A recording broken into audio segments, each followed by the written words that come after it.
He got up and walked over to the storm drain. He dropped to his knees and peered in. The water made a dank hollow sound as it fell into the darkness. It was a spooky sound. It reminded him of... Huh? The sound was... jerked him as if on a string, and he recoiled. There were yellow eyes in there.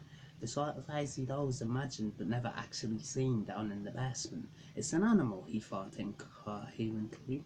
That's all it is, some animal. Maybe a house cat that got stuck down in there. Still, he was ready to run. Would run in a second or two.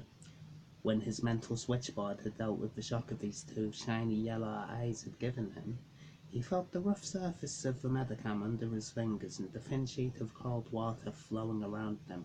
He saw himself getting up and backing away, and that was when a voice, a perfectly reasonable and rather pleasant voice, spoke to him from inside the storm drain. "Hi, Georgie," it said. George blinked and looked again. He could barely credit what he saw. It was like something from a made-up story, or a movie where you know the animals will talk and dance. If he had been 10 years older, he would have not believed what he was seeing. But he was not 16, he was 6. There was a clown in the storm drain. The light in there was far from good, but it was good enough so that George Denver was sure of what he was seeing. It was a clown, like in the circus or on TV. In fact, he looked like a cross between Bozar and Clarabelle, who talked by honking his, or was it her, Georgie was never really sure of the gender, horn on Hooty Doody Saturday mornings. Buffalo Bob was just about the only one who could understand Clarabelle, and that always cracked Georgie up. The face of the clown in the storm drain was white. There were funny tufts of red hair on either side of his bald head, and there was a big clown smile painted over his mouth. If Georgie had been inhabiting a later year, he would have surely thought of Ronald MacDonald before Bozar or Clarabelle.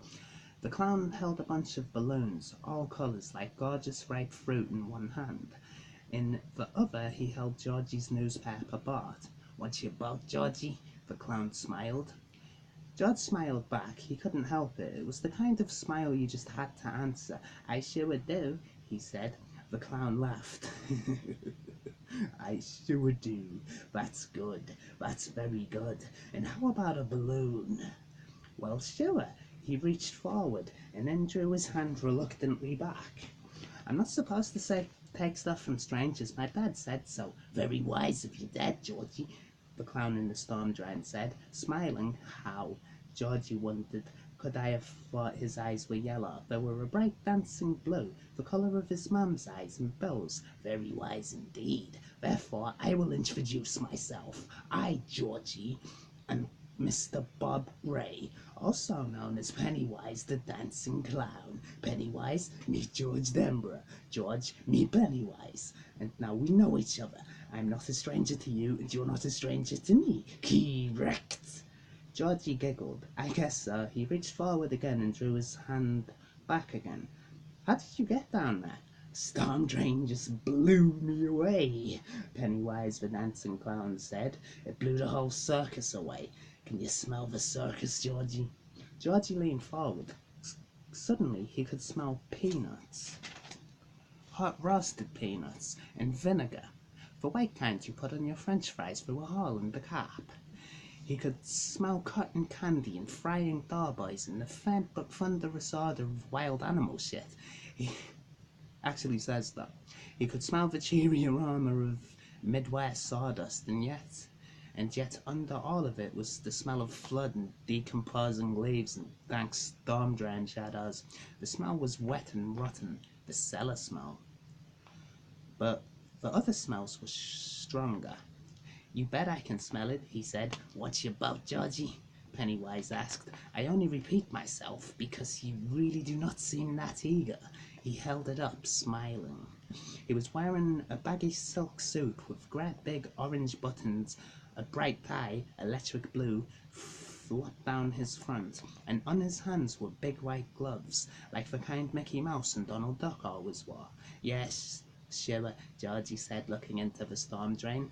"And the balloon? I've got red and green and yellow and blue. Do they float?" "Float?" The clown's grin widened. "Oh yes, indeed they do. They float, and there's cotton candy." Georgie reached. The clown seized his arm, and Georgie saw the clown's face change. What he saw then was terrible enough to make his worst imaginations of the thing in the cellar look like sweet dreams. What he saw destroyed his sanity in one clawing stroke. "They float," the thing in the drain crooned in a clotted, chuckling voice. It held Georgie's arm in its thick and wormy grip. It pulled George towards the terrible darkness where the water rushed and roared and bellowed as it bore its cargo of storm debris towards the sea. Georgie craned his neck away from the final blackness and began to scream into the rain, to scream mindlessly into the white autumn sky which curved above Derry on the day in the fall of 1957. His screams were shrill and piercing, and all up and down Witcham Street people came to their windows and vaulted out onto their porches. "They float," it growled. "They float, Georgie, and when you're down here with me, you'll float too." Georgie's shoulder socked against the cement of the curb, and Dave Gardner, who had stayed home from his job at the shoe boat that day because of the flood, saw only a small boy in a yellow rain slicker, a small boy who was screaming and raving in the gutter with the muddy water surfing over his face and making his screams sound bubbly. "Everything down here floats," that chuckling, rotten voice whispered, and suddenly there was a ripping noise and a flaring sheet of agony, and George Denborough knew no more.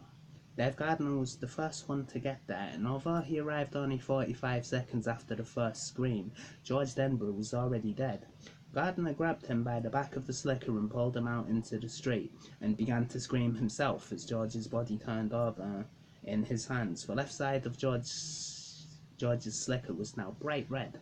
Blood flowed into the storm drain from the tattered hole where the left arm had been, a knob of bone horribly bright peeking through the torn cloth. The boy's eyes stared up into the white sky, and as Dave staggered away towards the others already running pell-mell down the street, they began to fill up with rain. Hi, I'm Danny. This is my YouTube channel, Danny Reviews. My next review is this book, Stephen King's It, from 1985. I will be reviewing this book and reading excerpts from it. This book altogether this is a long book. It's 1115, so that's like 11,015 pages. So this will be a long book, and I'll be reading different excerpts from this. But yeah, Stephen King's It. That's the next review on my channel. Look for it. Thank you.